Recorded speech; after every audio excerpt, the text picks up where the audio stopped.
तक आप देख रहे थे इस खूबसूरत वादी की तस्वीर। जी हाँ, मैं आपको बता दूँ, आप उस खूबसूरत वादी की तस्वीर देख रहे थे जिसे एवरेस्ट कहते हैं और सभी जानते हैं, सबका सपना होता है कि कभी ना कभी इन खूबसूरत वादियों में जाए, उन चट्टानों पर चढ़े। लेकिन बहुत ऐसे कम लोग होते हैं जो सपने को हकीकत में तब्दील करते हैं। और आज कुछ ऐसे ही शख्सियत के साथ हम आपको रूबरू करवाने वाले हैं जो सिलीगुड़ी की है। सिलीगुड़ी के 31 वर्षीय प्रोफेशनली एडवोकेट हैं नयन मिमानी जी, और इन्हीं के घर पर आज फ़िलहाल हम लोग मौजूद हैं और इनसे ख़ास बातचीत करेंगे जिन्होंने अपने सपने को साकार किया है और एवरेस्ट बेस कैंप तक इन्होंने ये पहुँचे हैं और भारत का तिरंगा फहराया है। इससे पहले नमस्कार, मैं नेहा और आप देख रहे हैं एसके लाइव। आप सभी का तहे दिल से बहुत-बहुत स्वागत करते हैं एसके लाइव में। और हमारे साथ नयन जी जुड़े हुए हैं। नयन मिमानी जी, बहुत-बहुत स्वागत करते हैं आपका। नमस्ते। Thank you so much. Nayan ji, हम लोग ये जानना चाहेंगे कि वो जो चट्टान थी, वो जो पहाड़ की वादियाँ थी, इतनी खूबसूरत वादी, लोगों का एक सपना होता है कि कभी वहाँ पर जाए, उतार-चढ़ाव होती है। आपने कब सोचा? नहीं, जुनून तो था पहले से ही। मुझे माउंटेन्स पहले से ही बहुत पसंद थे। मैं बाइक राइड्स में माउंटेन्स जाता ही रहता था। तो मैं सोचा कि इस बार ट्रैकिंग करके जाया जाए। तो मैंने एक अटेम्प्ट लिया और बेस कैंप सक्सेसफुली मैं कंप्लीट करके आया हूँ इस बार। ऊँचाई की बात कहें तो कितनी ऊँचाई पे आप गए थे? मैं 5565 मीटर्स तक गया था, जो कि काला पत्थर है आपका। काला पत्थर तक आपने। बेस कैंप के ऊपर है। 5565 मीटर्स, 19,000 फीट। सिलीगुड़ी से अगर हम बात कहें, सिलीगुड़ी से एवरेस्ट बेस कैंप तक की सफ़र की अगर बात कहें तो वो अगर आप बताएं। यहाँ से पहले मैं भद्रपुर गया था। भद्रपुर से मेरी फ़्लाइट थी काठमांडू के लिए। काठमांडू टू लुकला फिर मेरी फ़्लाइट थी एंड लुकला से मेरा ट्रैकिंग स्टार्ट हुआ था। It was a 13 days track, 13 दिन का ट्रैक था, जिसमें मैंने 140 टू 145 डेज़ 140 टू 145 किलोमीटर्स मैंने ट्रैक किया था बाय फुट अप हिल। अच्छा, तो उसमें आपके सहयोगी भी कोई रहे होंगे या फिर ऐसे कोई हाँ। साथ में गए होंगे? नहीं, एपेक्स हिमालय बोल की कंपनी थी नेपाल की, काठमांडू। उसके एमडी मिस्टर विक्रम कार्की थे, जो मेरे गाइड थे, जिन्होंने मेरा ख्याल रखा था। तो उनके थ्रू मैं गया था। और दो बहुत इम्पॉर्टेंट लोग हैं जिन्होंने मेरा साथ दिया था। एक मेरे पेरेंट्स थे और दूसरे डॉक्टर शिवेश प्रधान जी ने, जिन्होंने मेडिकली मेरे को गाइड किया था कि वो ऑलरेडी एवरेस्ट बेस कैंप और कई 2-3 पहाड़े जाके आ चुके हैं। अच्छा। तो उन्होंने मेरे को मेडिकली गाइड किया था। आप ये बताइए कि अगर हम लोग बातचीत करें और जैसे कि हमने सुना भी है कि आपने प्रोफेशनली कोई ट्रेनिंग नहीं लिया है, तो अगर बर्फीले या फिर ऐसे भी हम लोग कहें कि यहाँ से आस पड़ोस के अगर हम लोग पहाड़ियों की बात कर ले, दार्जिलिंग करसंग की अगर हम बात करें, वहाँ पर भी लोग पैदल जाते हैं तो काफ़ी सोचना पड़ता है उनको, हाफ जाते हैं। आपने खुद की फिजिकली स्ट्रेंथ और स्टेमिना और खुद को कैसे ट्रेन किया था? नहीं, मैं जिम तो पहले से करता ही था, बट जब मेरे दिमाग में आया कि मुझे माउंट एवरेस्ट बेस कैंप तक जाना है तो मुझे कार्डियो में ज़्यादा फोकस करना था। तो मैं रनिंग करता था, लाइक 10 टू 12 किलोमीटर वीक में 4 डेज़। और एवरी संडे मैं मेरी मम्मी के साथ सुखना जाता था, वहाँ गाड़ी पार्क करके रोंगटोंग अपहिल दौड़ता था 5 केजीज़ का बैकपैक लेके। अच्छा, सुखना से रोंगटोंग तक every Sunday every Sunday. Last 6 months. तो मैं पहले से ही करता था, बट लास्ट 6 मंथ से मैंने ये कार्डियो में ज़्यादा फोकस किया था अलॉन्ग विथ माई जिमिंग। इस बीच कोई प्रॉब्लम हुई थी या फिर कभी ऐसा कुछ फील हुआ था कि हाँ, मतलब मैं कर सकता हूँ, मैं जा सकता हूँ? नहीं, ऐसा प्रॉब्लम बोल के नहीं, बस जाने से एक दिन पहले मैं थोड़ा घबरा गया था कि कंप्लीट कर पाऊंगा कि नहीं। ऑब्वियसली इतने ऑल्टीट्यूड में जा रहा था, कभी एक्सपीरियंस नहीं था मेरा इतने ऑल्टीट्यूड में। तो हाँ, थोड़ा सा घबराहट हुई थी जाने से एक दिन पहले। वहाँ पे जब आपने जर्नी अपनी शुरू की, काठमांडू होके आपने लुकला से आपने स्टार्ट लुकला से किया। ट्रैकिंग स्टार्ट जी, किया। तो लुकला से जब आपने ट्रेनिंग की और फाइनल तक जब एवरेस्ट बेस कैंप तक आप पहुँचे तो कितने दिन का सफ़र था? 7 डेज़ में मैंने बेस कैंप कंप्लीट किया था, बट मेरे बेस कैंप के बाद जब काला पत्थर कंप्लीट करके मेरा एक दूसरा था चोला पास बोल के। अच्छा। वो ग्लेशियर था आपका, एक्टिव ग्लेशियर। तो वो स्नो में था कम्प्लीटली और वहाँ स्नोफॉल होने लग गई थी। तो उस ग्लेशियर को क्रॉस करने में हमें 11 घंटे लगे थे आफ्टर एवरेस्ट बेस कैंप। मतलब मैं एवरेस्ट बेस कैंप कंप्लीट कर चुका था। उसके बाद मेरा रूट था गोइको लेक जाने का। 2 और आपने किया था। हाँ। कौन से? एक चोला पास था 5490 metres ji. And Gokyo Ri summit किया था 5360। अच्छा। तो ये पूरा सफ़र था मेरा 13 डेज़ मैंने ट्रैक किया था। अच्छा। और वहाँ पर जब अगर मैं कहूँ कि दिन में आप कितने किलोमीटर चलते थे या फिर कितने एवरेज का था 10 से 12 किलोमीटर। 10 से और बात लास्ट 3-4 दिन 20+ किलोमीटर्स में था मैं। तो दिन में कितने घंटे आप हो जाया करते थे? Average 7 to 8 hours. 7 7 to 8 hours. और उस बीच में अगर खाने पीने की या खुद की ध्यान की बात कहें तो हाँ, कैसे? तो पानी हम रेगुलर पीते थे, डिहाइड्रेट नहीं रहना था। प्रोटीन बार्स मैं लेके चला था, जी। और जहाँ से हम ब्रेकफास्ट करके निकलते थे उनका एक पॉइंट होता था, वहीं पे लंच करते थे लाइक 3-4 घंटे बाद। तो ऐसे खाने पीने की प्रॉब्लम मुझे नहीं हुई, क्योंकि मैं खुद भी अपने काफ़ी कुछ कैरी करता था, अच्छा। ताकि लाइक जर्नी में प्रॉब्लम ना हो। देखिए, ये इतना लंबा एक सफ़र आपने तय किया है और उतनी पहाड़ियों के बीच में आस-पड़ोस में कोई नहीं और सिर्फ़ वादियाँ ही वादियाँ। एक तो लुत्फ़ तो आपने ज़रूर ही उठाया होगा उस पहाड़ियों बहुत का। मतलब ऐसा लग रहा था कि मैं किसी मतलब दूसरी प्लैनेट में हूँ। इट वाज़ नॉट, मतलब ऐसा लग ही नहीं रहा था कि मैं लाइक जन्नत वाली जन्नत, फीलिंग। एग्जैक्टली लाइक हेवन वाली फीलिंग आ रही थी। पॉल्यूशन नहीं था, एकदम चिड़िया चिड़िया की आवाज़ें गूंज रही थी, एकदम सूदिंग ठंडे ठंडे पानी। तो इट वाज लाइक बहुत अमेजिंग सा फीलिंग था वहाँ पहुँच के। कोई एक्सपीरियंस जो आप शेयर करना चाहें? नहीं, लाइव स्नोफॉल मैंने कभी एक्सपीरियंस नहीं किया था, बट अभी इस ट्रैक में जब मैं चोला पास क्रॉस कर रहा था तो मैंने लाइव स्नोफॉल भी एक्सपीरियंस कर लिया था। एंड अच्छा। मतलब मैं लाइव स्नोफॉल में चल रहा था, तो वो एक मेरा एक्सपीरियंस था अच्छा, जो मैंने कभी इतने पास हिल्स के इतने पास रह के भी मैंने कभी जी। एक्सपीरियंस नहीं किया था। इसी के साथ हम लोग एक चीज़ ये भी जानना चाहेंगे कि जब उतार-चढ़ाव वाली ज़िंदगी तो बेहद रहती होगी पहाड़ों पर और उस तरीके से जब आप जा रहे थे, तो कभी भी एक पॉइंट के लिए लगा कि अब मुझे वापस चला जाना चाहिए या फिर अब यहाँ से मुझे आगे नहीं जाना चाहिए या फिर मैं नहीं सकूँगा? लास्ट 2 डेज थोड़ा सा टफ हो गया। जर्नी तो पूरा ही आप, मैं बोलूँगा जैसे टफ थे, जैसे टफ थी। आप जैसे जी। ऑल्टीट्यूड वाइज अगर आप 5000 मीटर्स प्लस में जाते हो, आप 10 मिनट भी चलोगे तो आपको ऐसा लगेगा कि आपने लाइक 2-3 घंटा चल लिया, and you feel breathing issues होने लगती है। तो कभी ऐसा लगता भी था कि और 2 घंटा चलना है, छोड़ देते हैं, वापस आ जाते, बट फिर गोल याद करता था कि मेरी मासी कहती थी कि फिर ये चीज़ याद कर लेना कि तुम क्या आए कुछ क्यों हो, याद कर लेना?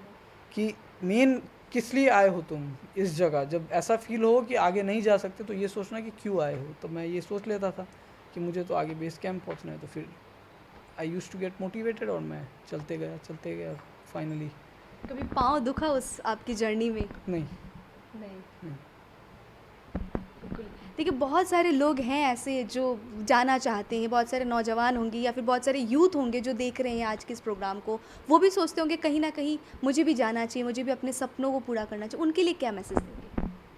नहीं, बहुत अच्छी बात है। अगर इनका ड्रीम है जाने का तो मैं मतलब बोलूँगा उनको कि इनकरेज करूँगा, जाओ, मेंटली प्रिपेयर होके जाओ, and you have to be physically prepared, because इतना इजी नहीं है जाना। बिल्कुल। इट्स मतलब 5000 प्लस मीटर्स में आप फील करोगे कि हाँ ऑक्सीजन लेवल आपका कम है। सो फुल्ली प्रिपेयर होके ही जाना चाहिए। जी, बिल्कुल। जिस तरीके से हम लोग तस्वीरों में भी देख रहे थे, वीडियोज़ में देख रहे थे और आपकी ये जो तस्वीरें हम लोग देख रहे हैं इतनी, जब आपने वहाँ पे वो एवरेस्ट बेस कैंप पर जाके अपने तिरंगे को वहाँ पर शान से लहराया तो कैसी फीलिंग थी? बहुत प्राउड फील किया कि मैंने अपने नेशन को इतना प्राउड फील करवाया। और सिलीगुड़ी से जाना गया कि एक सिलीगुड़ी का कोई था जो अभी बिल्कुल। बेस कैंप में जाके तिरंगा लहराया। सिलीगुड़ी नहीं, पूरे भारत को मैंने बिल्कुल। प्राउड फील करवाया, और मुझे गर्व है कि मैंने ये काम करा और आगे भी करवाता रहूँगा। आगे भी सपने हैं। जी, तो इसी को लेकर अगर हम लोग कहें कि आगे आपकी और कहाँ-कहाँ जाने की अगर आपने सोच रखा है या फिर क्या से कैसे अब एक प्लानिंग है? पीक समिट करने का मन है मेरा नेक्स्ट ईयर। आइलैंड पीक कहते हैं उसको, दैट इज़ 6200 मीटर्स। अच्छा, कहाँ पे है वो? नेपाल में ही है। नेपाल में है। अच्छा, तो वहाँ आपने जाने की सोची है? हाँ, नेक्स्ट अटेम्प्ट वो मैं माउंटेन क्लाइंब करूँगा। अच्छा। ये बताइए कि इसमें इस ट्रैक में सिर्फ़ आप अकेले ही जा रहे थे? आपने बताया कि एक गाइड था। इसके अलावा और कहीं से आए थे? नहीं, और काफ़ी लोग थे, बैंगलोर से थे, बॉम्बे से थे, एंड काफ़ी इंडिया के बाहर से भी थे लोग। वो अलग अलग कंपनीज़ के तरफ से आए थे। मैं अकेला था। एपेक्स हिमालय बोल के मेरी कंपनी थी, एंड मिस्टर विक्रम कार्की बोल के थे, जिन्होंने मेरा स्टार्ट से लेके एंड तक बहुत अच्छे से ख्याल रखा, किसी भी चीज़ की कमी नहीं होने दी। तो I would really like to thank बिल्कुल। एपेक्स और हम हिमालय। लोग ये भी चाहेंगे कि आप ये बताइए कि जैसे कि आपने कहा कि जब आप खुद की ट्रेनिंग खुद कर रहे थे, जब आप खुद के ट्रेनर होते हो, 5 किलोग्राम वज़न लेके आप जब दौड़ते हो सुखना से रोंगटोंग, जो कि काफ़ी पहाड़ी टेढ़ी पहाड़ी है जिसे हम लोग कहते हैं, उस तरीके से और क्या कुछ आपने खुद को प्रिपेयर किया? नहीं, घर के नीचे हमारी ट्रेडमिल है, तो मैं ट्रेडमिल में दौड़ता था 10 से 12 किलोमीटर रोज़। जिम में जैसे अब मुझे पता था वॉक करना है, तो मैं थाइस की एक्सरसाइज ज़्यादा करता था। सुपर स्क्वाट हो गई, आपका लेग प्रेस हो गया, लंजेस हो गए, वेटेड लंजेस हो गए। तो लेग्स पे ज़्यादा फोकस किया एंड कार्डियो पे ज़्यादा फोकस किया। स्टेमिना बिल्ड किया मैंने अपना। और अगर हम लोग बात करें जिस तरीके से वहाँ पे हवाएं चलती है, -4 डिग्री आप बता रहे थे कि वहाँ पे टेम्परेचर थी, तो जब हवा चल रही थी ऐसा कभी सुन्न हो गया, शरीर सुन्न पड़ गया ऐसा नहीं, हम मतलब प्रॉपरली इक्विप्ड रहते थे ना, जैसे डाउन जैकेट, फ्लीस जैकेट, ये सब पहन के, गोटेक्स की जैकेट्स ये सब पहन के हम रहते थे एंड फुली कवर्ड। तो कभी ऐसा फील है, बट कभी कभी ऐसा होता भी था एकदम हाई ऑल्टीट्यूड में जाने से, कभी हेडेक जैसा हो जाता था इन केस अगर हवा ज़्यादा तेज़ हो, जी। तो हेडेक जैसा फील हो जाता था थोड़ा बहुत। बट वैसे पूरी जर्नी में टचवुड मुझे वैसा कोई प्रॉब्लम नहीं हुआ। In fact journey was tough but I did it perfect आपने एंजॉय किया इस हाँ जी, जर्नी को? एकदम। मतलब अपनी ज़िंदगी में अगर कहें कि आपकी जो भी लेसन होती है ज़िंदगी के, हर एक किताब होता है और किताब का एक-एक पन्ना आपको जीना होता है। अगर किताब की हर एक पन्ने को आपने नहीं जिया तो फिर क्या ही जिया। तो ये एज़ अ प्रोफेशनली एडवोकेट हैं आप, हाँ जी। और इसके साथ ही साथ एक अलग पन्ना जिसको इन्होंने खुद लिखा है और अपने इतिहास के पन्ने में आपने इसे शामिल किया है। बहुत-बहुत धन्यवाद आपका और बहुत-बहुत बधाई भी आपको। Thank you so much. ये बताइए कि फैमिली के सपोर्ट या फिर जब आपने अपने परिवार को बताया कि मैं इस तरीके के एक ट्रैक पे जाने वाला हूँ, उनका रिएक्शन क्या था? नहीं, मदर तो स्टार्टिंग से ही सपोर्टिव थी। शी वाज लाइक कि करना है तो कर लो एंड तुम कर भी लोगे। फादर ने स्टार्टिंग में थोड़ा सा ही वाज लाइक नहीं जाना है, मना कर दिया था एक बार, बट आई वाज डिटरमाइंड, जाना तो है ही। मैं अपनी ट्रेनिंग कंटिन्यू करते रहा। मेरा मई में जाने का प्रोग्राम था। इट वाज माय विश कि मैं अपना बर्थडे बेस कैंप में मनाऊं, बट अच्छा। कोविड के कारण Nepal lockdown and India lockdown हो गई, तो मैं जा नहीं सका। सो फिर फाइनली जब उन्होंने देखा कि मैंने सब कुछ ऑर्गेनाइज किया है अपने हिसाब से, then he got little confidence. मैं कॉन्फिडेंट हो गई कि हाँ, then he, but initially he didn't agree. एक लास्ट मैसेज चाहेंगे अपने एसके लाइफ के माध्यम से सभी दर्शकों को, सभी यूथ्स को, कि वो अगर अपनी ज़िंदगी में कोई लक्ष्य सोचते हैं तो उसे कैसे हासिल करें? नहीं, अगर कोई लक्ष्य आप सोच रखे हो तो मैं चाहूँगा कि उनके पेरेंट्स भी उस चीज़ को इनकरेज करें रैदर देन डिमोरलाइज कि नहीं जाना है या नहीं करना है। एंड उनको कम्प्लीटली डिटरमाइंड होना पड़ेगा कि मुझे ये करना ही है। सिंपल है, पेरेंट्स को इनकरेज करना चाहिए and you have to be determined. मतलब आप खुद को डिटरमाइंड होना होगा कि मुझे ये करना ही है, तो यू कैन, आप कोई भी गोल अचीव कर लोगे, कोई प्रॉब्लम नहीं। बहुत बहुत धन्यवाद देते हैं नयन मेमानी जी का। और अभी तक हम लोग बात करी थी इनसे, जो कि एक वकील हैं और एक उद्यमी हैं और सिलीगुड़ी से हैं। सबसे बड़ी बात ये है कि 31 वर्ष की नौजवान ये युवा, जो कि सिलीगुड़ी को नहीं बल्कि पूरे भारतवर्ष को रिप्रेजेंट कर रहे थे एवरेस्ट बेस कैंप में, और इतना शानदार तरीके से इन्होंने खुद को ट्रेनिंग किया है। जब आप खुद के ट्रेनर होते हो तो बहुत सारी चीज़ें बारीकियों के साथ आपको उसको संभालनी पड़ती है, देखनी पड़ती है, और हो सकता है कि बहुत सारी चीज़ आप चूक जाए खुद को ट्रेन करने में, लेकिन इन्होंने एक मिसाल खुद से कायम किया है और ये वहाँ तक पहुँचे ही, ये काफ़ी गर्व की बात है सिलीगुड़ी के लिए, और इनको बहुत बहुत धन्यवाद देते हैं। तो नयन जी की मम्मी और पापा फ़िलहाल हमारे साथ जुड़े हुए हैं, आमोद जी और राधिका जी, इनसे बातचीत करेंगे। सबसे पहले तो आप दोनों को बहुत बहुत शुभकामनाएं देते हैं कि आपके बेटे ने इतने अच्छे जगह पर आप लोगों का नाम रोशन किया है और सिलीगुड़ी का नाम रोशन। नहीं, ये बात तो बिल्कुल सही है। बेटे ने बहुत मेहनत की और उसका ये सब कुछ अपना ही सोचना था कि उसको क्या करना है क्या नहीं करना है। शुरू में हम लोगों ने थोड़ा सा ये किया था कि बेटा बहुत ऊपर है, ऐसे बहुत सी प्रॉब्लम आ सकती है। फिर जब इसकी जो तैयारियां हमने देखी तो लगा कि नहीं, ये अगर कोशिश करे तो कर सकता है। तो हमने इसको एक ही बात कही, बेटा या तो पहुंचोगे या वापस आओगे, ट्राई करने में क्या नुकसान है, तो तुम ट्राई करो। आपको कैसा लगता है जब आपके बेटे एक वकील हैं और उसके साथ साथ एक उद्यमी हैं, और अभी नया खिताब जो उन्होंने अपने नाम पर अपने लाइफस्टाइल में एक जो डाला है, वो कैसा आपको लगता है? इतनी खुशी हो रही है कि मैं बयान ही नहीं कर पा रही हूँ कि हमारा बेटा बेस कैंप पहुँच गया। बहुत अच्छा, और इतने फ़ोन कॉल्स और मैसेज वगैरह जब ये पहुँचा तब सारे की ब्लेसिंग्स, मैं तो यही कहूँगी सबकी ब्लेसिंग से ये उस वहाँ तक पहुँच पाया। इसकी इच्छा जो थी वो इसने पूरी कर ली। हमेशा यही बोलते थे कि ज़रूर जाएगा, पहुँचेगा, तुम कैसे भी हो जाके ही लौटेगा, और वही करके आया। फ्यूचर के लिए आप लोग क्या मैसेज देंगे इनके?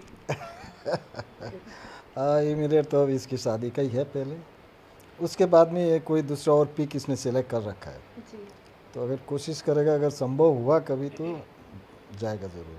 बिल्कुल। आप क्या वही है। शुभकामनाएं देंगे? मैं तो वही बोल रही हूँ कि जाओ और जाके दूसरे पिक पे भी सबमिट करके आओ।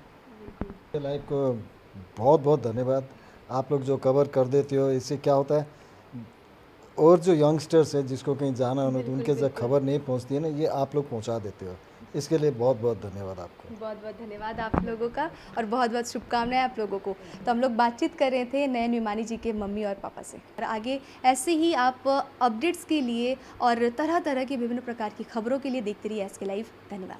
50 से 70% कम कीमतों पर लाजवाब डिजाइन, ब्रांडेड फर्नीचर, गारंटी सहित मजबूती का वादा, मौका है यही, बना लो इरादा। Bedroom set, sofa set, dining set, outdoor या ऑफिस फर्नीचर से लेकर मॉड्यूलर किचन उपलब्ध है। कम कीमत में बेहतरीन गुणवत्ता का पूरा भरोसा। Orchid Building, opposite Vegha circle, 2.5 mile, Sevoke Road, Siliguri. International Furniture, unbeatable price. Visit a Royal Oak store today.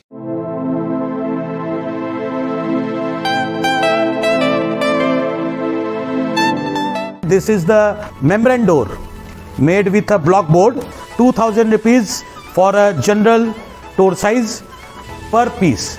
This is a WPC flooring. We have the laminated wooden flooring, AC4 grade, AC5 grade available with us. The PVC flooring, this is one day work for one room. These are the wooden laminate flooring. Starting range is 65 rupees per square foot. 7 Concept Pranami Mandir Road 94340 40400. बाबा भन नेहा, आमाको दबाई सकेको छ। तिमीले गएर ल्याइदेऊ न, हुँदैन? Office जान ढिलो भयो बाबा। त सब तपाईँलाई सामान्य वेलनेसको स्किमको बारेमा थाहा छैन? मलाई दबाईहरू त होम डेलिभरी गर्दैछ त। ए हो त साँच्ची, होम डेलिभरी सँगसँगै उनीहरूले दबाईमा 7% डिस्काउन्ट पनि दिन्छ भनेर सुनेको थिएँ। हो, अनि त्यो मात्र होइन सर, हामीले बाइचान्स बिर्स्यो भने नि उनीहरूले नै सम्झाइदिँदैछ नि sir. Thank you Pradeep sir. Somani wellness, जसले तपाईँहरूको स्वास्थ्यको सधैँभरि ख्याल राख्छ। दबाई मगाउनुको लागि हाम्रो कन्ट्याक्ट नम्बर एक्स प्रकार छ 9647885848। अब वक्त आ गया है अपने सपनों को एक नई पहचान देने का। वेबल कंप्यूटर ट्रेनिंग सेंटर आपके लिए लेके आए हैं डिप्लोमा एंड कोर्सेज जैसे English speaking course, software application, financial accounting, Tally, Java, HTML, DTP, C++, Python जैसे बहुत से कोर्सेज एंड डिप्लोमा। और आपको मिलेगा hologram sealed certificate government of West Bengal undertaking, जो आपके हर सपने को देगा एक नई उड़ान। Webel computer training centre, opposite Siliguri college, gate number 2, college Para, Siliguri.